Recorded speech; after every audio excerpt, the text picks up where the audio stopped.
नमस्कार। Study classes में आपका स्वागत है। तो आज हम कक्षा 6 सामाजिक अध्ययन के बारे में देखेंगे। सामाजिक अध्ययन के अंतर्गत हमारा एक पुस्तक है जिसका नाम है हमारे अतीत। इसमें आज हम अध्याय 6 यानी यूनिट 6 को देखेंगे जिसका नाम है राज्य, राजा और एक प्राचीन गणराज्य। इससे पहले की वीडियो में हम अध्याय 5 तक देख चुके हैं, तो आप प्लेलिस्ट में जाकर वहां से देख सकते हैं। तो आज हम अध्याय 6 से संबंधित इम्पोर्टेंट प्रश्न एवं उत्तर को देखेंगे जो कि एग्जाम के लिए ये काफ़ी महत्वपूर्ण है।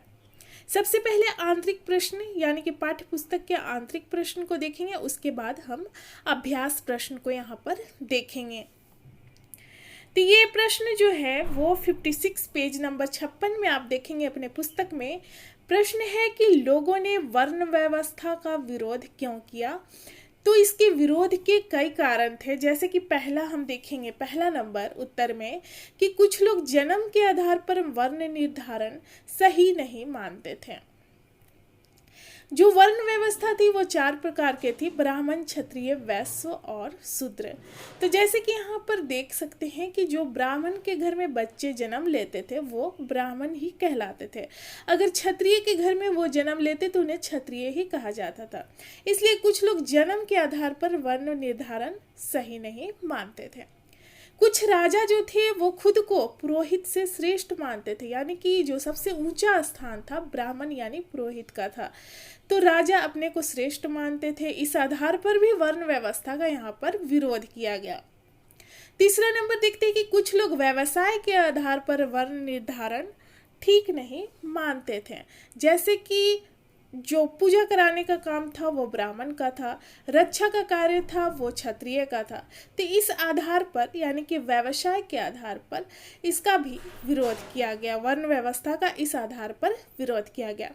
कुछ लोगों का मानना था कि अनुष्ठान संपन्न कराने का अधिकार सबका है, यानी कि पूजा पाठ या यज्ञ से संबंधित जो भी कार्य है उसको संपन्न कराने का जो अधिकार है वो सभी वर्णों का है। इस आधार पर वर्ण व्यवस्था का यहाँ पर विरोध किया गया। अगला प्रश्न है पेज संख्या 58 में, आप देखेंगे अपने पुस्तक में। प्रश्न है कि महाजनपदों के राजा ऋग्वेद में उल्लेखित राजा से किस प्रकार भिन्न थे। यानी कि दोनों के अंतर पूछा जा रहा है यहाँ पर कि महाजनपद के राजा और ऋग्वेद के जो राजा थे इन दोनों के बीच किस प्रकार का अंतर था।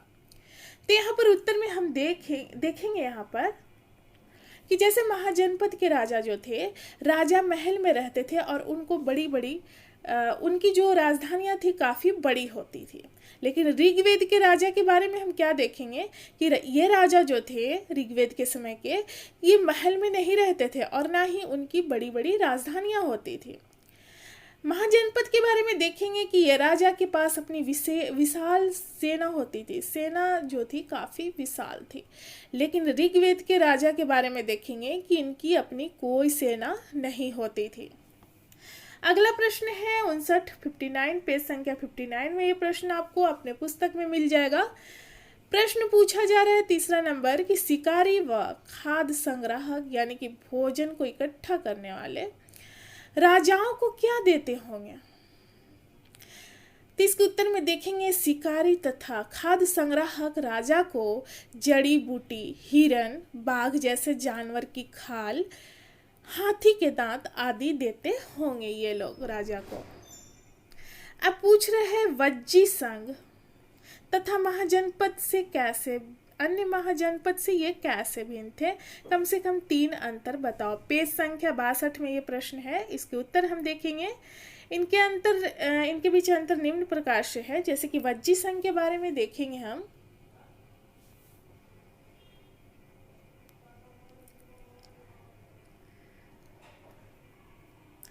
ये आपसी मेल जोल द्वारा कार्य करते थे, जबकि महाजनपद के बारे में हम देखेंगे, अन्य महाजनपद के बारे में, कि राजा जो था अपनी इच्छा से कार्य कर सकता था।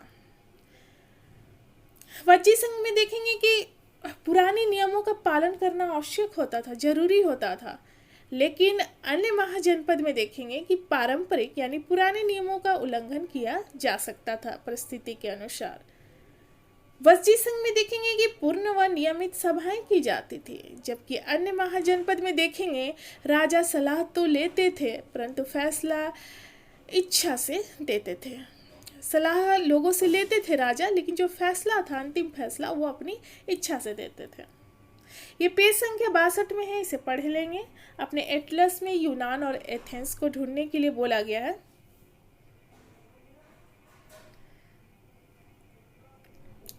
लगभग 2500 साल पहले एथेंस के लोगों ने एक शासन व्यवस्था की स्थापना की जिसे प्रजातंत्र या गणराज्य कहते थे। यानी कि प्रजातंत्र में हम देखते हैं कि जनता का अधिकार रहता है सरकार को चुनने के लिए। यह व्यवस्था लगभग 200 साल तक चली। इसमें 30 साल से ऊपर के उन सभी पुरुष को पूर्ण नागरिकता प्राप्त थी जो दास नहीं थे, यानी कि दास को यहाँ पर नागरिकता नहीं मिली थी। वहाँ एक सभा थी जो महत्वपूर्ण विषय पर निर्णय लेने के लिए साल भर में कम से कम 40 बार बुलाई जाती थी। इस सभा में सभी नागरिक भाग ले सकते थे। यहाँ पर शासन के कई पदों पर नियुक्तियां लॉटरियों द्वारा की जाती थी। सभी नागरिकों को सेना और नौसेना में अपनी सेवाएं देने होती थी। औरतों को नागरिक का दर्जा नहीं मिलता था। यानी कि हम यहाँ पर देख सकते हैं कि दास को भी नहीं नागरिकता का दर्जा मिला और औरतों को भी यहाँ पर नागरिकता का दर्जा नहीं मिला। व्यापारी तथा शिल्पकार के रूप में एथेंस में रहने और काम करने वाले बहुत से विदेशी को भी नागरिक अधिकार नहीं मिला।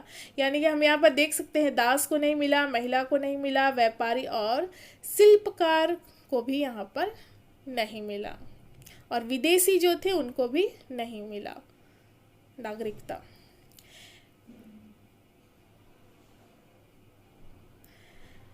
तो यहाँ पर हम देख सकते हैं यहाँ पर 4 लोगों को जो नागरिकता का अधिकार है नहीं मिला है। एक तो महिला, दूसरा दास, तीसरा व्यापारी, चौथा शिल्पकार और 5वां विदेशी। एथेंस में खाद्यान्न और खेत घरों और कार्यशाला में काम कर रहे दासों को भी नागरिक का अधिकार नहीं मिले थे। अब जो प्रश्न है यहाँ पर पूछ रहा है, क्या एथेंस में वास्तव में जनतंत्र था?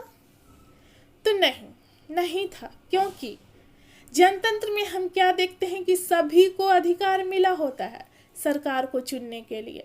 लेकिन यहाँ पर हम क्या देखें, औरतों को नागरिकता का दर्जा प्राप्त नहीं था।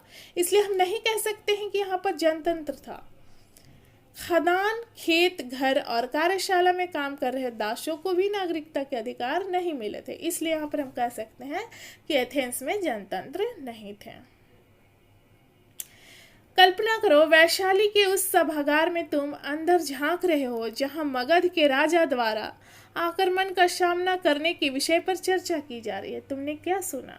कल्पना करने को बोला गया। तो इसके उत्तर में देखेंगे कि वैशाली के सभागार में राजा मगध की विशाल सेना के विषय में चर्चा कर रहे थे।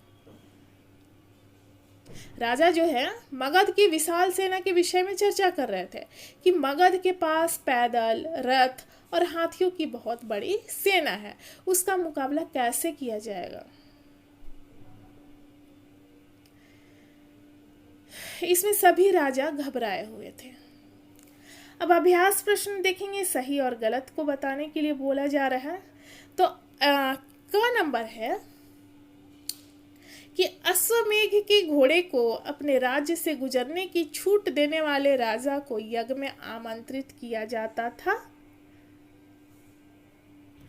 तो बिल्कुल इनको आमंत्रित किया जाता था यज्ञ में। राजा के ऊपर सारथी पवित्र जल का छिड़काव करता था। तो गलत है, नहीं। ग नंबर है, पुरातत्वविदों को जनपद की बस्तियां में महल मिले हैं। तो गलत है, नहीं। चित्रित धूसर पात्रों में अनाज रखा जाता था। गलत है, नहीं। महाजनपद में बहुत से नगर किलाबंद थे। तो बिल्कुल सही है, बहुत से नगर किलाबंद थे। रिक्त स्थान दिए हुए हैं, उसको भरना है। यहाँ पर देख सकते हैं, यहाँ पर क्या दिया है, शिकारी, संग्राहक, कृषक, व्यापारी, शिल्पकार और पशुपालक। अपने पुस्तक में ये देखेंगे, इस तरह का है, मिलेगा आपको, इसको भरना है। तो इस तरह आप भर लेंगे। बीच में हो जाएगा महाजनपद का राजा और ये आपका व्यापारी शिल्पकार, इसको भर लेंगे। प्रश्न 3 है, समाज में वो कौन से समूह थे जो गणों की सभा में हिस्सा नहीं ले सकते थे? तो महिला यानी स्त्रियां, दास तथा कामगार गणों की सभा में हिस्सा नहीं ले सकते थे। प्रश्न 4 है, महाजनपद के राजा ने किला क्यों बनवाए थे? तो किला निर्माण के राजा द्वारा किला के निर्माण के निम्नलिखित कारण थे, जैसे कि पहला नंबर, कुछ राजा बाहरी राजाओं के आक्रमण के भय से अपनी सुरक्षा के लिए किला का निर्माण करते थे ताकि बाहरी राजा के आक्रमण से सुरक्षित रहें। कुछ राजा अपनी शक्ति तथा समृद्धि को दिखाने के लिए यानी प्रदर्शन के लिए अपना किला का निर्माण करते थे। अपने किले का निर्माण काफी भव्य तरीके से करते थे ताकि उनका प्रदर्शन अच्छे तरीके से दिख सके कि वो काफी शक्तिशाली राजा हैं। प्रश्न 5 है, आज के शासकों के चुनाव की प्रक्रिया जनपद के चुनाव से किस तरह भिन्न थी? तो आज के शासक का चुनाव आम जनता द्वारा पब्लिक जो है मतदान के माध्यम से करती है, परंतु जनपद में कुछ लोग बड़े बड़े यज्ञों को आयोजित कर राजा बन जाते थे। जो सबसे ज्यादा बड़ा यज्ञ आयोजित करता था वो शक्तिशाली राजा कहलाता था। तुम्हारी पुस्तक के अंत में दिए गए राजनीतिक मानचित्र में अपना राज्य ढूंढो, यानी कि आप जिस स्टेट में रहते हैं आप ढूंढेंगे क्या वहाँ प्राचीन जनपद थे। अगर हैं तो हाँ लिखेंगे, अगर हाँ तो उनके नाम लिखो, अगर नहीं तो अपने राज्य के सबसे नज़दीक पड़ने वाले जनपद का नाम बताओ। यानी कि आपके प्राचीन जनपद हैं तो हाँ लिखेंगे और उसका नाम लिखेंगे, अगर नहीं है तो आपके राज्य के सबसे नज़दीक जो जनपद पड़ेगा उसका नाम यहाँ पर लिखेंगे। तो ये आप खुद करेंगे। प्रश्न 7 है, प्रश्न 2 के उत्तर में बताए गए समूह में से कौन कौन से समूह आज भी कर देते हैं? तो व्यापारी, शिल्पकार, पशुपालक, ये तीनों कर देते हैं आज के समय में। जो प्रश्न 2 के उत्तर थे उनको देख लेंगे। अब पूछा जा रहा है 8वां नंबर, प्रश्न 3 के उत्तर में बताए गए समूह में किन किन को आज मतदान देने का अधिकार प्राप्त है? तो आज के समय में हम देख सकते हैं कि महिला को भी यानी स्त्री को भी मत देने का अधिकार प्राप्त है, दास को भी है, जिसके यहाँ मतलब दूसरे के यहाँ वो काम करते तो वो भी अब वोट मत दे सकते हैं जाकर। कामकार यानी काम करने वाले हैं वो भी जाकर अपना मत दे सकते हैं। तो इन तीनों समूहों को मतदान का अधिकार प्राप्त है। तो ये इम्पोर्टेंट प्रश्न एवं उत्तर था, यहाँ पर हमारा समाप्त होता है। मिलते हैं अगले चैप्टर में। धन्यवाद।